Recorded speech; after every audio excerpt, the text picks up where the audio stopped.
Good evening. I'd like to welcome everybody to our meeting tonight. I'd like to call the meeting to order. I'll ask Councilman Hinton to lead us in our invocation, and right from the invocation, we'll go into the Pledge of Allegiance. Please stand.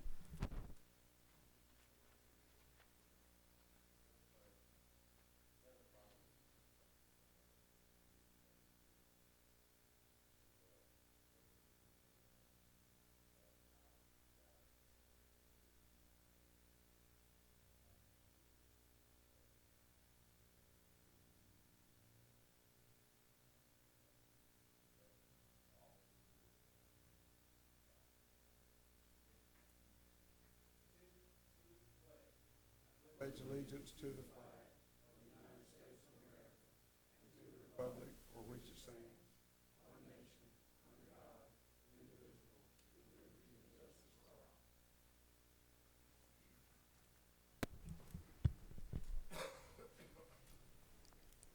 Mr. Higginbotham, call roll, please. Councilman Roberts. President Logan. Present.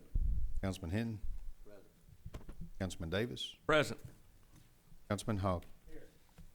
You have a quorum, Mr. President. Thank you. Item 5 is approval of our agenda. I see no additions or deletions to the existing agenda. Is there a motion to approve the agenda as printed? Move to approve. That's a motion by Councilman Davis. Is there a second? Second. Second by Councilman Hogg. Any questions or comments? Hearing none, Mr. Higginbotham. Councilman Davis. Yes. Councilman Hogg. Yes. President Logan. Yes. Councilman Hinton. Yes. Motion carries. Item 6, visitors to address our city council. We have one, Mr. Chuck Gradeau, Friends of Historic Northport. Absolutely.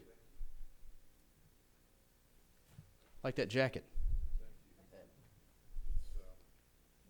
Salmon.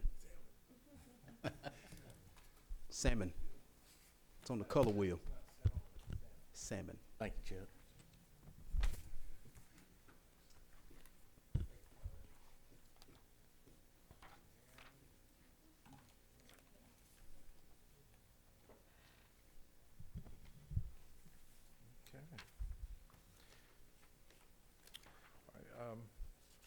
Mayors, members of the Northport City Council, Administrator Higginbotham, and also to the staff of the City of Northport.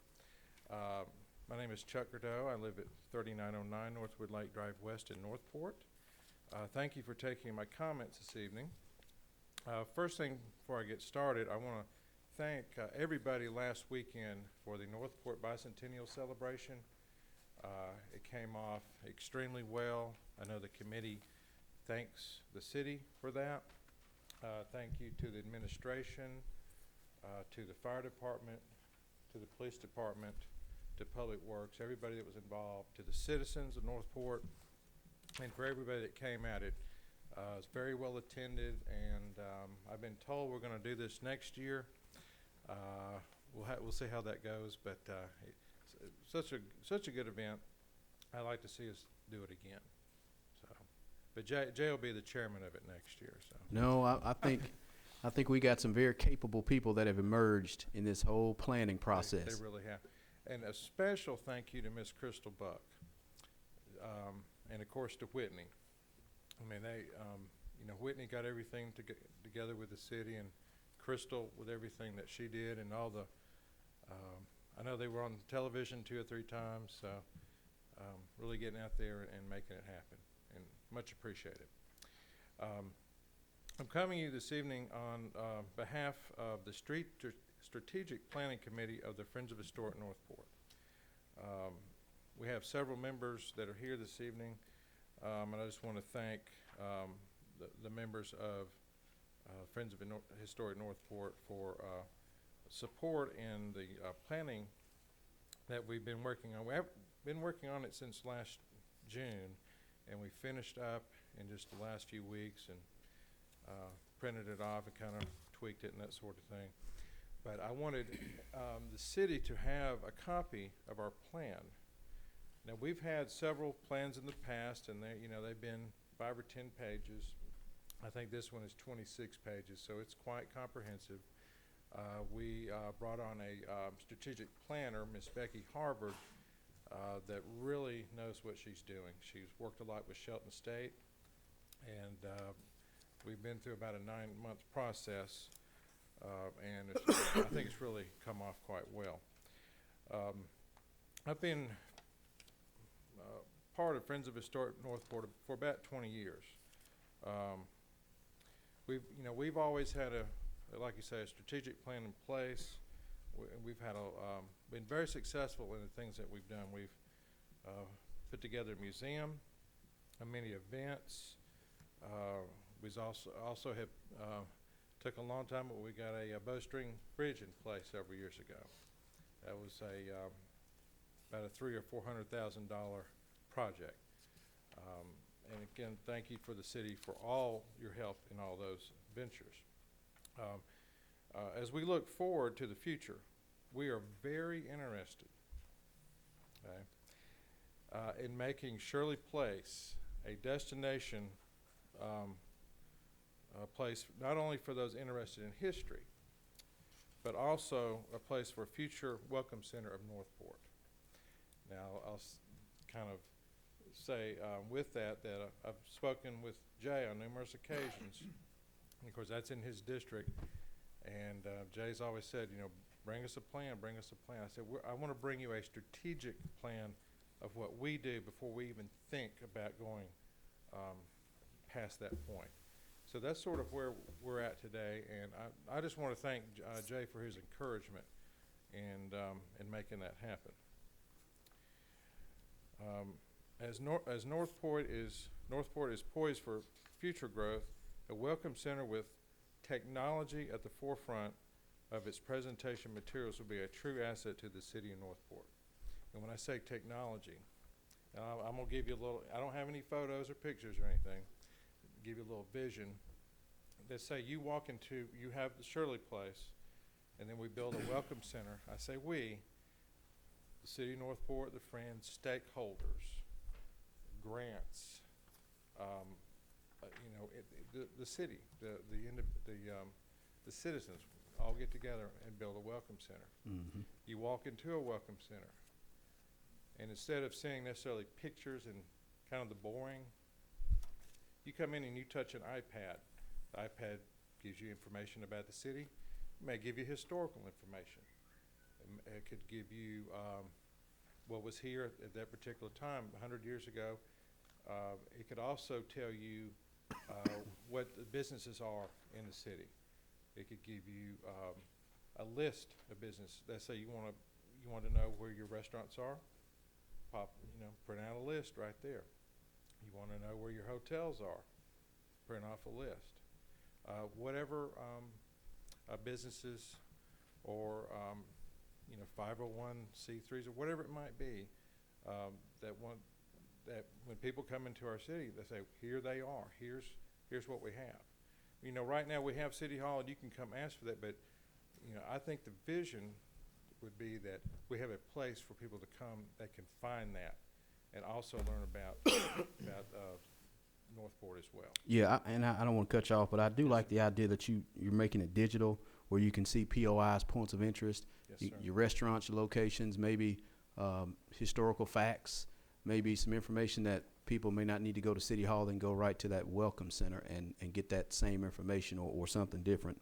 But I do think it needs to be inclusive. If I'm saying that, meaning Yes, sir. if we're going to say history, let's just do all the history. That may be a agree. task, but I think we can do it. There's a lot of history, and it was a smaller city at one time, and it's Mhm. a very large city now. So you have to include the entire history of the city. Yeah, because I think we have to look at it from the standpoint, Chuck, if somebody is fresh coming in from another town or city, and they just Googled Northport, not Northport, Florida, or Northport, New York, Northport, Right. Alabama, and they say, hey, I want to go downtown. And opportune time to me would be during Kentucky Festival when you have 40,000 people all over the country come to Northport. So that's kind of what I'm thinking. Yes, sir. But I do like the digital aspect that you're trying to bring to it. I do like the partnership. So there's some skin in the game on both ends. So I think you said the word grant. So it's almost kind of not in my wheelhouse. It may be Max and under his direction a little bit. Exactly. Mm-hmm. And that's one that I've heard that term several times, skin of the game, and that's I think we all need that. But it's really a great way to present our city in a technology type of way. And also totally all-inclusive as well. Yeah, I really like that. Thank you. I also want to thank Brooke at Public Works. I know she doesn't like me bringing that up, but you know, we've been working on down the basement of the Shirley House, getting it ready. We've got it all cleaned out. All asbestos has been removed, and currently working on the painting. And Brooke gets on to me every day. Says, "You got to keep going." You know, she keeps me motivated to make sure that the project is on task. So I appreciate you for doing that. So that being said, we have a really great town. I've been a part of it most of my life, and I think we need a way to present it to people who are not from here, people that are from here. I think it's a way to for growth for our city, a presentation method. And I'm not talking about the boring type of presentation method. I'm talking about high technology welcome center. Yeah. That would be a very good thing for Northport. So I throw that out there, and I hope that hoping we can make it happen. Well, in this package, Chuck, and I know council and mayor probably needs time to read it and digest it, but maybe out of this packet, you know, you kind of coordinate something with Max. And Max, I hate to call on you. We got a grant for that, don't we? Sure we do. See, we got a grant for that. We'll find one. And I'll be the first one to say, let's find grants to do these type of things. Okay. I actually like this, Chuck. It's a real good presentation. You got your organizational plan in place. I think the next step is to kind of get up with city staff to say, here's what we want to do phase one, and just phase it in, and then we can start whittling down costs and setting up who does what, your responsibilities and roles, and then you start looking at dollars and cents as far as partnership financially. So on the right track. So I like it. All right, I appreciate it. Thank you. Good. Thank you. Item 7 under unfinished business is a second reading. 7A1 is a second reading of a rezoning of 42.38 acres from AG to RS4. Ms. Ram. Yes, sir. This is a request from Thompson Family Limited to rezone 42.38 acres located east of Flatwoods Road and south of Booth Estate subdivision from agricultural to RS4. This does come with a favorable recommendation from the Planning Commission. Thank you. Is there a motion to grant that request rezoning those 42.3 acres from AG to RS4 located east of Flatwoods Road and south of the Booth Estate subdivision? I'll make the motion. That's a motion by Councilman Hinton. Is there a second? I'll make that second. Any questions or comments? Hearing none, Mr. Higginbotham. Councilman Hinton. Yes. President Logan. Yes. Councilman Davis. Yes. Councilman Hogg. Yes. Motion carries. Second item is a second reading declaring our sales tax holiday. Ms. Hoffman, this is basically what we've been doing annually. Dates are, and I don't have the specific dates. Can you give everybody the dates Yes, just to make sure? July 19th through July 21st. All right, I'll make a motion to adopt the ordinance amending sections 66-78 and 66-79, establishing a sales tax and use tax holiday in the city of Northport. Is there a second? Second. Second by Councilman Davis. Any questions or comments? Hearing none, Mr. Higginbotham. President Logan. Yes. Councilman Davis. Yes. Councilman Hinton. Yes. Councilman Hogg. Yes. Motion carries. Item 3 is a second reading of an ordinance amending Chapter 42 of the Northport Municipal Code pertaining to health and sanitation. Ms. Starnes. Yes, sir. This is a few amendments to the code that pertains to recycling. All right, I'll make a motion to approve that ordinance. Is there a second? Second. Second by Councilman Hogg. Any questions or comments? Hearing none, Mr. Higginbotham. President Logan. Yes. Councilman Hogg. Yes. Councilman Hinton. Yes. Councilman Davis. Yes. Motion carries. New business 8A1, first reading of a permanent resolution fixing the cost of demolition and authorizing the filing of a lien on 5121 Northwood Lake Drive West. Ms. Ram. Yes, sir. This is a resolution. It is a permanent resolution, so you'll have a first reading tonight and then a second reading at your next council meeting. Fix the cost of demolition at 5121 Northwood Lake Drive West and authorize the city to file a lien in the amount of $9,820. Just so we know, that's probably the average of what it costs us to demo a house, correct?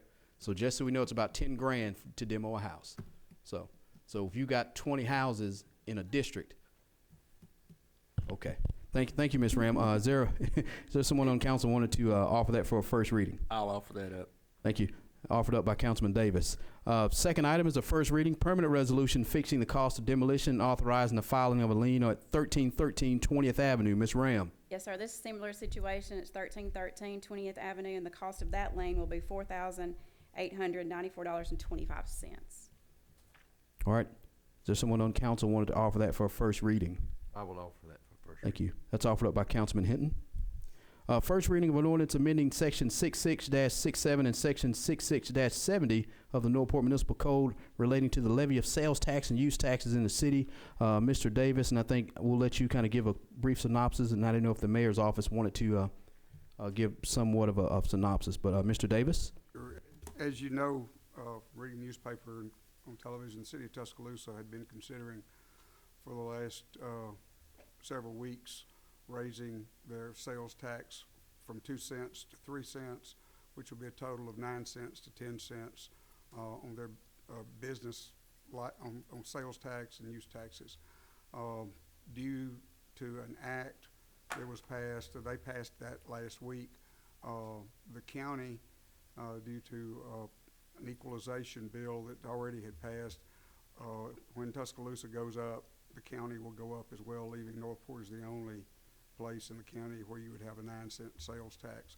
We went through and edited our code to match that of Tuscaloosa, so you would have 10 cents across the board in the entire county. That would give the city of Northport 3 cents of the 10 cents.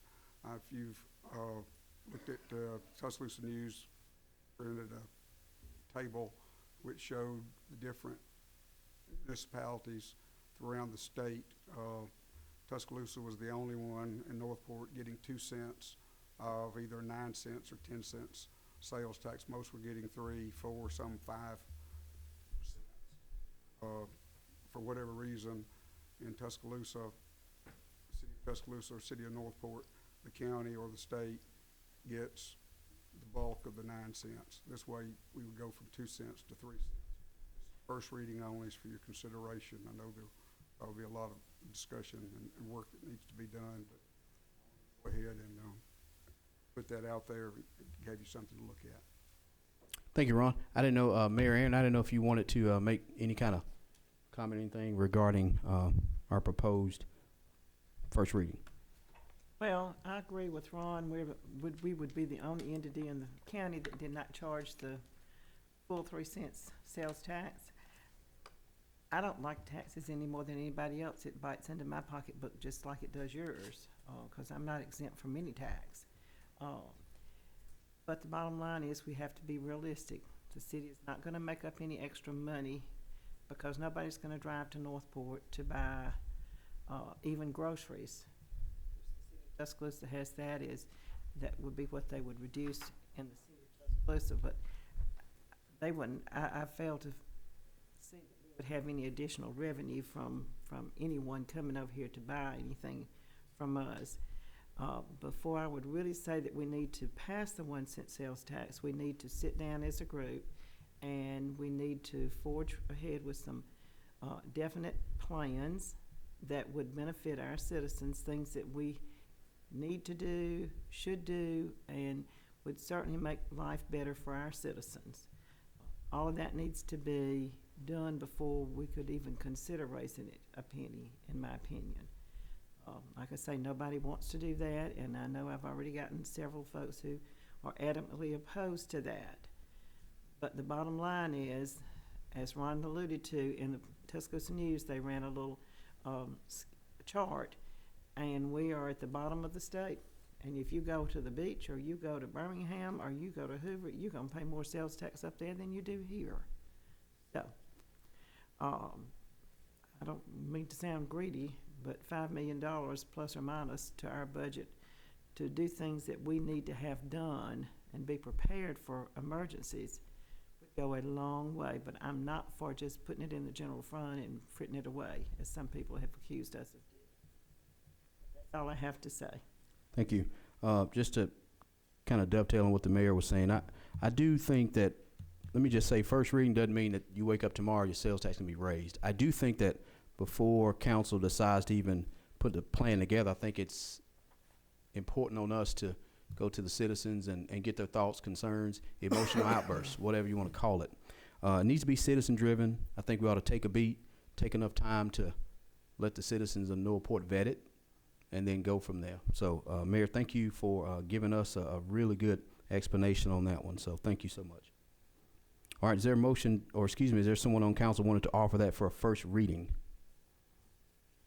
I'll offer that for a first reading. Offered up by Councilman Hogg. Item 4 is a first reading rezoning .66 acres from RS3 to O&I located north of 10th Street and west of Main Avenue. It's actually rezoned from RS3 to O&I. Ms. Ram. Yes, sir. That parcel is located north of 10th Street and west of Main Avenue. This does come with a favorable recommendation from the Planning Commission. All right, thank you. Is there someone on council wanted to offer that for a first reading? I'll offer that for a first reading. Offered up by Councilman Hogg. 8B1 is a resolution authorizing our city administrator to execute the renewal of the pollution legal liability insurance policy and signing all documents and purchase requisitions necessary for the renewal of this policy. Mr. Davis. Yes, this is the annual renewal of our pollution legal liability policy. Deals primarily with the Utilities Department. Our recommendation is that it be renewed. All right, thank you. Is there a member of council want to offer that for a motion? I'll make the motion. That's a motion by Councilman Hinton. Is there a second? Second. Second by Councilman Davis. Any questions or comments? Hearing none, Mr. Higginbotham. Councilman Hinton, Yes. Councilman Davis, Yes. President Logan, Yes. Councilman Hogg. Yes. Motion carries. Item 2 is a resolution adopting the annual municipal water pollution prevention report. Mr. Webb. Yes, President Logan. The report y'all have in your packet outlines the actions and schedules necessary to maintain treatment requirements and prevent bypass and overflow of sewage in our system. This is a report required for you to be presented to y'all yearly and by ADM for us to have a wastewater system. Thank you, John. I'll make a motion to adopt that resolution adopting the annual municipal water pollution prevention report. Is there a second? Second. Second by Councilman Hinton. Any questions or comments? Hearing none, Mr. Higginbotham. President Logan, Yes. Councilman Hinton, Yes. Councilman Davis, Yes. Councilman Hogg. Yes. Motion carries. Item 3 is a resolution declaring certain vehicles surplus and authorizing their proper disposal. Chief Burton. Yes, sir. We've received all 6 vehicles that the council approved for purchase this year, and we are in the process and have identified 3 vehicles that we would like to have surplus due to high mileage and high hours on the vehicle itself. We also have been approached by Stillman College to have 2 of those vehicles donated to them if the council chooses to do so. I think that's a good idea, Ron. Can we do that? And if we can, I didn't know if it was the wishes of council and the mayor. But I think that's a really good idea. Yes, I would include that in the motion, and we could authorize the donation of those 2. I think that the 2 Chargers, the 3 vehicles too. All right, thank you, Ron. I'll make a motion to approve the resolution declaring certain vehicles surplus and authorizing their disposal. Also, in that motion, council wishes to donate 2 of the vehicles that are being surplus to Stillman College for their specific use as intended. That's the form of a motion. Is there a second? Second. Second by Councilman Davis. Any questions or comments? Hearing none, Mr. Higginbotham. President Logan, Yes. Councilman Davis, Yes. Councilman Hinton, Yes. Councilman Hogg. Yes. Motion carries. Item 4 is a resolution adopting a proposed resolution requesting the Tuscaloosa County delegation introducing legislation to allow the city of Northport to have the ability to change the hours that alcohol could be sold on Sunday. Mr. Davis. Yes, Mr. President. The city of Tuscaloosa recently requested the Tuscaloosa County legislative delegation for a state act or be passed by the legislature, be a local act, allowing them the option of modifying hours when alcohol can be sold on Sunday. You probably read about it in the newspaper called the brunch bill, where if someone wants to consume an alcoholic beverage with a brunch at either about 10 o'clock or 11 o'clock in the morning, they could on Sunday. Presently, alcohol can only be served or purchased in the city of Tuscaloosa for the city of Northport from noon until 9:30. So what the city of Tuscaloosa has done is requested that the legislative delegation gives the